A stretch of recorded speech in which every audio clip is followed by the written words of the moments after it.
Thinking. All right. Good afternoon and evening, everyone, and welcome to this week's Vilic Law Southeast Queensland FC Preview Show for Southwest Queensland. For those of you who don't know me, I'm Briac Williams. I'm the Technical Development Manager for Football Queensland Southwest, and I'm taking over the reins from now on. So thank you to Darren for all his help getting this sorted. Let's get into it. So going around the room with me today, we've got Ramiz, who is the head coach of Rockville Rovers FC. Big congratulations, first and foremost, for winning the away kit of the year through the Southeast Queensland FC Facebook poll. Next up, we've got Jamie McMillan, who is the head coach of the reserves for Willowburn, and also has a big congratulations for him as well from getting married last weekend. Congratulations, mate, from everyone in the FQ Southwest family. Hope it was good. Cheers, thanks, Briac. And last but not least, we've got Jason Hall, who's the Southwest Queensland Thunder Football Performance Manager and Vice Chairman as well. So looking forward to having a chat about the matches from the weekend and what feels around the club leading into the last four matches. Good evening, gents. Rightio, so we'll start locally and then move into the FQPL and MPLW. So first up, Ramiz, a 1-1 draw with West Wanderers. What happened? Well, it's not really what happened. I mean, tough games all over the league, as it has been all year for sort of all clubs taking points off each other. We didn't play to our best, definitely not, but the lads put in effort and just sometimes things don't go your way. We did try, we pushed, we actually, our keeper again made another second penalty save in 2 weeks. Yep. But then we conceded shortly after that, and we didn't score our equaliser till probably a minute or 2 minutes to go. It was sort of enough to wake us up a little bit, but not enough time to carry on with it. So, yeah, that's how it finished. Yep. It's been exciting list. Yep. It's been a strange season, Ramiz. I know I was on the show about 3 or 4 weeks ago, and St Albans were really sort of beating everybody, and they were my pick to win it. And now, if you guys win this weekend, they won't even make the final. So. Yeah, and I suppose that's what's kept it interesting all year. I mean, you have a look at the different teams and sort of who's beat who, and there's no real line of events you can add together and say, okay, this is how it's going to pan out. So, yeah, we go again. Yeah, that's all we can do. Yeah, Ramiz, it's those games where you talk about the banana peel. You know, it's games like dangerous teams like Wanderers that haven't been far off the pace all season that can come along and just give you that really shake because they just want to finish the season on a high and you guys are fighting to stay in the top four. It's just, sometimes it's just really tough games towards the end of the season, regardless of the ladder at all. Of course. And sometimes even those teams that don't have really anything to play for, like towards points and going forward, they play freely. They play without any risk of anything. And, in patches, they were actually really good. And not that we disrespected them, but we still tried to play our own game. But, yeah, we just couldn't do it. They defended well. They kept a pretty high block. Young Matty Willicks in goal, so good off set pieces and stuff. So, yeah, it made it hard for us. But to be honest, we got what we deserved. No, awesome. There you go. And so with one round left in the Premier Men's Comp, what are the possible outcomes for you now? So now we must take 3 points against Highfields this weekend. Look, the boys are still confident. They show up to training. They're ready to work. So our only goal now, we don't look any further. It's just to win the game on Sunday afternoon. However we play, it's the 3 points we need. And then if that happens, hopefully it does, we can start looking forward to the next game. So I see you'll be potentially, if you do win this match, versing Gatton. Tell us a bit about your previous rounds against them, if you remember that far back. Yeah, so Gatton are always a tough side, very physical. We beat them once and we drew with them once this year. But always close games with Gatton, and the first semi-final is actually in Gatton for everyone. So, their town always gets behind them. It's Yeah. it's very loud. It's a tough place to go, and it's beautiful in the way of football in a local league to have that sort of atmosphere in places. I think it's awesome, but yeah, definitely no easy task. Anyone, looking to go through against Gatton. Fantastic. Alrighty, and last one for you now. In the women's competition, you've got a lady by the name of Sarah Sheridan, who is currently on track for the Golden Boot with 14 goals. Can you tell us a bit about Sarah and her role within the ladies' team? Yeah, so Sarah's she's obviously been a part of Rockville for many, many years. She also had a time at Thunder as well. Look, she's a leader. She's got a lot of experience behind her. In that current Rockville team, there's, a fair few young ladies as well, sort of learning off her. But, her role in this team is to lead them from the front. She plays either the attacking mid or as a striker. She's got a great shot on her.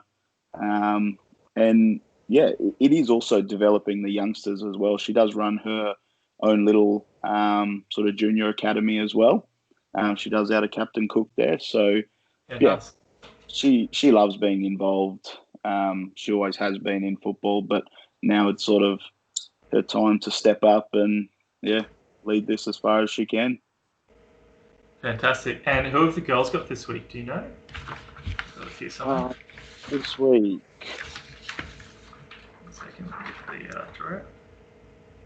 Yeah, so West Wanderers this week. Yeah, Wanderers. The girls. Yeah. West Wanderers, and similar to the men's sort of table, people are taking points off everyone there. I think so. The girls secured finals football, but I don't think they beat Wanderers any time they played them this season. So whether or not they're not stepping up, or it's just a team that doesn't quite suit them, but it'll be important for them to find some form, obviously, going into finals, because the other three ladies teams, will be ready to go, and it's just a matter of a couple of games to see who's in the big dance. That's it. Awesome. Alrighty. Thank you for that, Ramiz. So now we will move across and have a chat with Jamie. Jamie, so first of all, as we said before, congratulations. I know you weren't at the matches on the weekend, but maybe we might start with the Cat3 first. How's their season going so far? How's everything with that?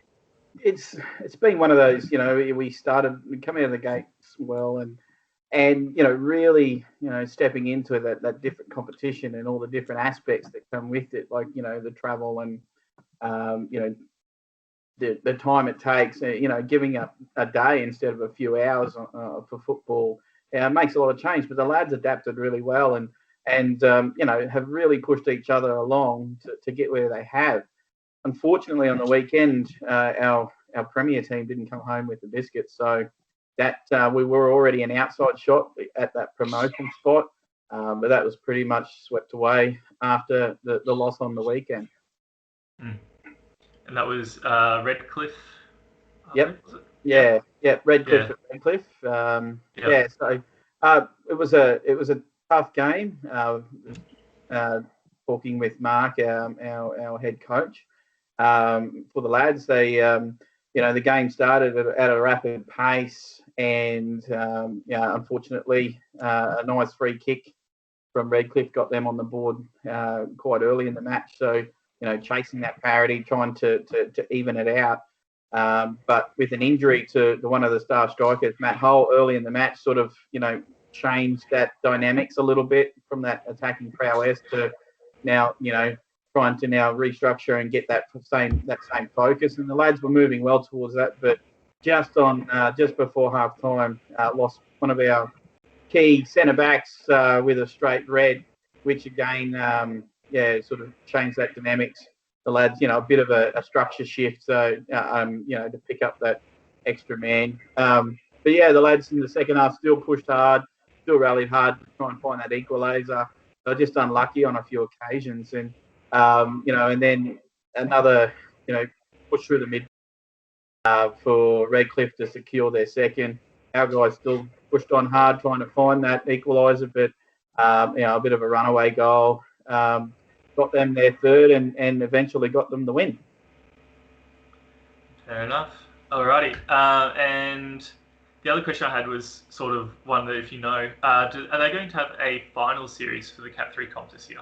No final series. They just the weekend just gone was the first game when they split the comp into two, and now they play each other all for a second time. And the top of the table, which is looking like Narangba currently, will go on for that singular promotion spot. And you're saying, Jamie, like how they came out at the rapid pace. Would you say that's probably the newest thing for this side going down to Brisbane, like just the pace of the football being so much quicker? Because I know we've only had a couple of years of it, but like the FFA Cup, when we play those Brisbane teams from the get-go, and it doesn't really stall for very long if it does, and it sort of caught us by surprise both times, I guess. Yeah, it is a different level of football. You've got some teams that just push straight into that high press, and you haven't got much time to react, or if you do, you've got to react fast and knock that ball around confident defeat and get back into the space and put it back on them. Like that, the pace of the game is definitely a step above probably what we've had in the TFL, but not discrediting the TFL by any means, because there's been some rather tough and quick games at that level as well. And I know what you mean within the FFA Cup. I got the opportunity this year to play a Cat2 team, and it was initial get-go. We're 10 minutes, first 10 minutes completely under the pump with them just coming at 3, 4, sometimes 5 pushing up in that attack mode, which makes it challenging, and you really got to change your tactics fast in order to stay competitive within the game. So it is a different level, a different pace at that Cat3 level. Yeah. All right, and now moving into the TFL space. As we discussed last week with Jared, this weekend Willowburn is versing Stanthorpe. Both teams coming off a bye last week, so both nice and fresh. In what's the biggest match of the normal season, deciding both the President's Cup winner and also the minor premiership winner for the 2020 season. Run us through what it's feeling like within the club at the moment, and Geez, mate, it was a mouthful. You're just rolling that off your tongue. So no pressure at all, is there? Yes, the feeling within the club. We were just quickly lucky enough to secure the minor premiership for the women after the last weekend's results. So, which was our first piece of silverware for the club. So to chase another 2 in one match it'd be a great effort if we can get that back at Willowburn. But it's just going to be one of those tough games because Stanthorpe, they've come into the competition, they've rattled the cage and said we're serious and we're here to play, and rightly so. They're sitting at the top of the ladder and they've earned every point to get there, and they deserve to be there. So we know they're going to be a tough outfit, and they've got that country never die attitude, and they're going to be there for. So we need to turn up, play our game, and stick to our game plan for 90 minutes. To make sure that we're in with a chance to bring home the bacon on the afternoon. Mate, I'll take it easy on Kevy Doyle and over 35s on Friday night too to make sure he's fresh for you guys if you like. So I'll have him wrapped up in all the hockey goalie gear, mate. He'll take it easy enough himself, I'm pretty sure. he does what I mark him anyway. Oh, fantastic. And just run us through with since it's a normal regular fixture for the season, but also for the Premier's Cup. Yep. Does that also mean that if it's a draw at the end of normal time, does it go to extra time then penalties? No. So it's if it's a draw, that outcome would give Stanthorpe the minor premiership. Yep. And that outcome would also give Rockville the opportunity to jump us. Yep. So Ramiz is probably banking on that. I know I would if I was the other coach. And but we'd also still go straight to penalties and have a shot at winning that President. Straight to pens. Yeah, gotcha. Awesome. Alrighty. And on the note of the women's as well, coming first for the regular season. So congratulations to all of the ladies out at Willowburn. We've got one more match for them, which is against the South Toowoomba Ladyhawks. Yep, I believe. Do you know the result last time you played them? It ended up being a draw. Okay, yep. Yeah, so it was a nice hot afternoon at Harristown Field where the Ladyhawks home ground is, and our ladies, started the game with one down, a few injuries and unavailabilities, and kind of put them on the back foot from the get-go. And it was hard to get out of that rut and play their normal style of football, but some experience shone through on the side on the day, and they were able to level the score and pick up the draw for that game. Fantastic. Alrighty. And now we will head into the NPL and the NPLW and FQPL space. So, Jace, the Thundermen played Holland Park on the weekend, on Saturday afternoon. Run us through that if you can. Yeah, it was good to get back into the winner's circle after a couple of losses on the trot. Obviously went down to Logan Lightning 3-2, and then Sunny Coast rolled us up there after making us wait around all weekend. I think we played at 4 o'clock Sunday night. They ended up beating us 2-1. But the boys hit back well, and 2-0 against Holland Park. They're down near the bottom of the table, but probably not a real good indication of the game. Holland Park didn't really have too many chances. We had a lot. The finishing of the boys was probably not the best, but still a good victory. Defence was really solid, so good signs coming into the Wynnum game this weekend. Fantastic. Yeah, and on that note, so versing Wynnum Wolves, who are currently 4th. Is this probably the biggest match in the lead-in for the last 4 matches for us? For Thunder? Yeah, absolutely. Yep. From now in, we've got 3 regular season games left, and then a semi-final and hopefully a grand final. So basically 5 grand finals for us. We obviously need to finish top of the table to get that promotion spot. So we're going to have to win all 3 games and hope a couple of results go our way to get there. We're only 2 points off Logan at the moment, but they've got a game in hand. So they are playing some tough teams. But yeah, look, Wynnum, they've had a strange season. At the start of the year, they were bottom of the table for the first 4 or 5 rounds, and they started winning some games. And I think the last game, They lost to Logan last weekend, but prior to that, they won about 7 in a row, and we were the only ones to beat them last time we played them. So 3-1, we beat them, and we beat them pretty easily. But from then, they just seemed to click, and it's like a lot of the QPL teams. Obviously, we've been in the NPL, but the big difference is the defences. So all of the QPL teams have got some good attacking players. They're just defences aren't as strong, and that's probably been the thing that's differentiated us a little bit. We've got a pretty strong defence, but yeah, if you give them half a chance, win them, they can score goals. Fantastic. All right, and in the NPLW, Thunder are going to be playing the league leaders Gold Coast United on the weekend. Can they perform another upset like they did against Capalaba earlier on in the season?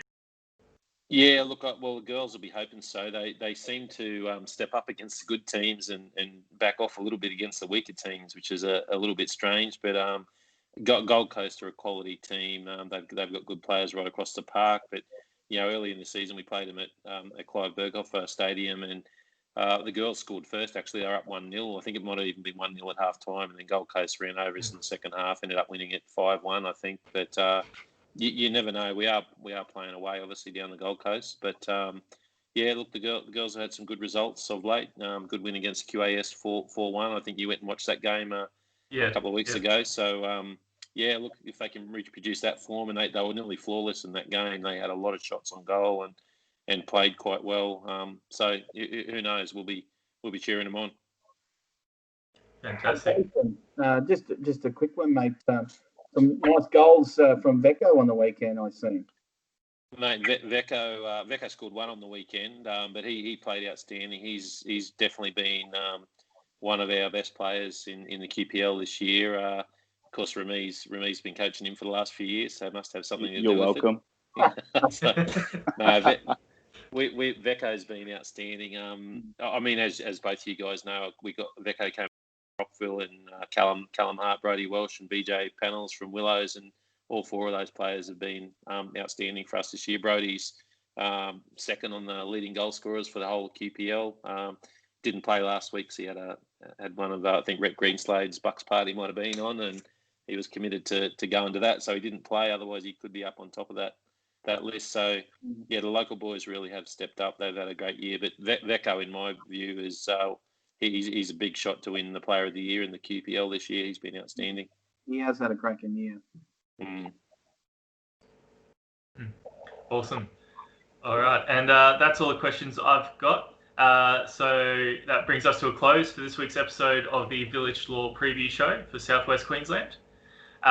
Thank you for everyone's time, and hope to see you around the games. Thanks, guys. See you next week. Thanks, guys.